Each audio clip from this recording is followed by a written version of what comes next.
C'est dans les semaines qui ont suivi que beaucoup de ceux qui étaient animés d'une telle colère qu'ils ne savaient pas comment l'exprimer, c'est dans les jours et les semaines qui ont suivi qu'ont été fondés les mouvements des veilleurs et des mères veilleuses.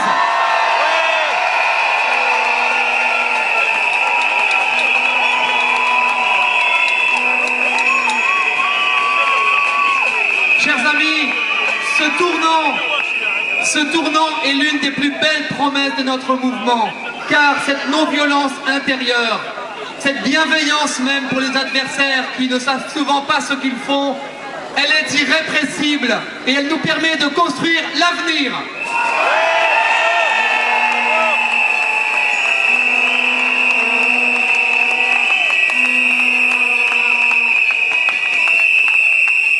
Je crois, chers amis, que nous n'avons pas encore assez mesuré le caractère historique de la fête des mères que nous avons célébrée tout près d'ici, le 26 mai dernier.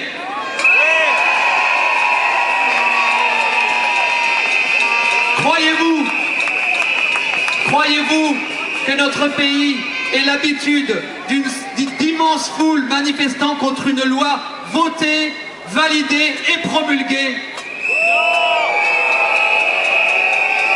Eh bien, si nous l'avons fait contre toute attente, si nous l'avons fait alors que justement le gouvernement voulait prendre de vitesse notre mouvement en promulguant le plus vite possible cette loi, si nous l'avons fait, c'est parce que nous ne défendons pas notre intérêt personnel. Nous défendons un altruisme pour tous, le droit des générations futures, vous le savez, de bénéficier des repères essentiels de l'engendrement que sont un père et une mère, tout simplement.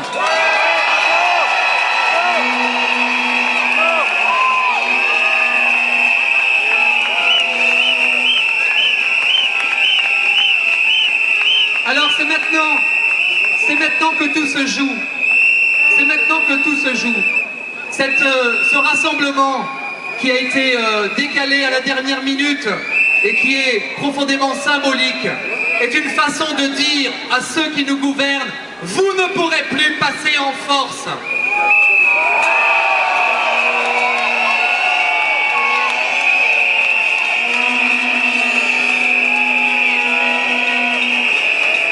Et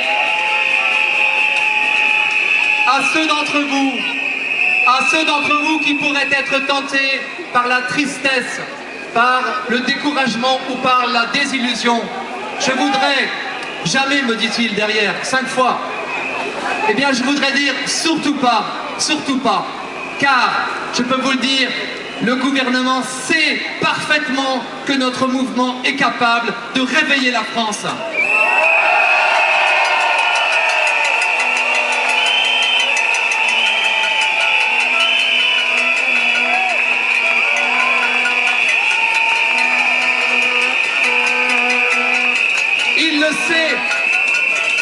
Il le sait, et je peux vous dire que dans les cabinets ministériels, entre les personnalités, il se murmure qu'il ne faut pas trop nous chatouiller, il se murmure qu'il faut enlever certains amendements qui pourraient nous déplaire, il se murmure qu'on ne sait plus comment faire pour éteindre notre mouvement.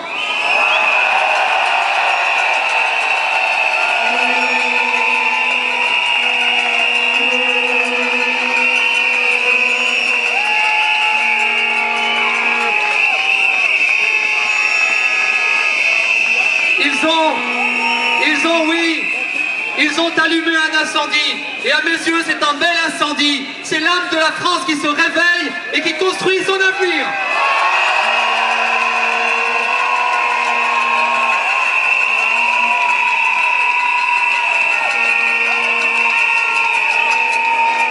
Et je conclurai sur le thème du jour en appelant nos gouvernants à relire ce que disait Jules Ferry le 17 novembre 1883 aux instituteurs, ces fameux hussards noirs de la République, qui avaient d'une certaine manière une autre éthique que celle qu'on promeut aujourd'hui. Je cite: au moment de proposer aux élèves un précepte, une maxime quelconque, demandez-vous s'il se trouve à votre connaissance un seul honnête homme, qui puisse être froissé de ce que vous allez dire. Demandez-vous si un père de famille, je dis un seul, présent à votre place et vous écoutant, pourrait de bonne foi refuser son assentiment à ce qu'il vous entendrait dire. Si oui, abstenez-vous de le dire.